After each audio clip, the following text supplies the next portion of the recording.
Is life, liberty, and Levin. You know what I talk about a lot? This, the Constitution of the United States. Stick with me, because these are very dire times. I want to read something to you. Article 2, Section 1, Clause 2. You're familiar with it by now, but let me read it to make a point.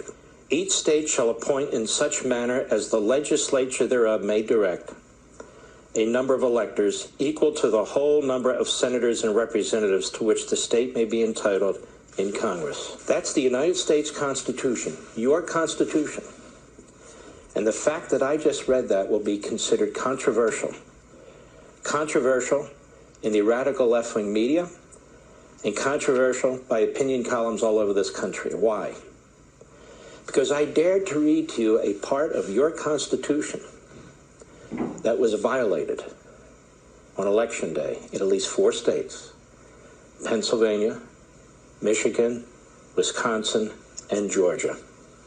I'm not seeking to relitigate this election. I'm making a point. The state legislatures in those states need to fix the system. The courts, particularly the Supreme Court, need to bring us back to our Constitution. Now, the fact that I say that, and the fact that I might link to articles that talk about that, makes me controversial. And because I would talk like this and link to the Constitution and other issues of this sort, Facebook began giving me the scarlet letter, that what I was saying was in question, what I was saying was factually inaccurate. And after a while, I got so sick of it, I voluntarily left Facebook. I'm not going to put up with censoring. Nothing about this Constitution or what I said incites any rational human being to do anything but be concerned about what took place in these states and to want to have it fixed. That's the nature of free speech. That's the nature of principle. That's the nature of debate. That's what our country's all about. Then I decided voluntarily to leave Twitter when they decided to ban the President of the United States from using their platform. And then we were hearing that other conservatives were being banned, and that thousands of people, all of a sudden, for reasons they couldn't understand, were being removed. Well, I'm not participating in that kind of economic totalitarianism. I believe in speech. And the channels of communication, American to American, or American to foreign, or foreigner to American, are being choked off now, especially for those who are not leftists. You don't even have to be a conservative or a constitutionalist. You can be a reasonable, rational, knowledgeable human being who doesn't agree with the left, and you are being punished, and you're being caricatured. And we cannot tolerate that as a nation.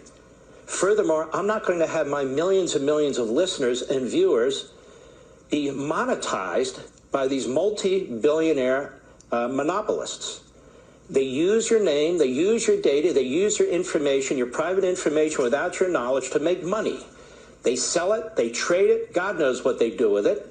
That's not part of the bargain. All you want to do is communicate. All you want is free speech. Now, of course, there are people who go on these sites who are nasty people, who are diabolical people. There are people like that in our neighborhoods, in our communities, all over our country. But Twitter doesn't really care about them. They say they do, but they don't. And I'm going to prove it to you from our friends at the Daily Wire. Louis Farrakhan's account at Twitter is still active.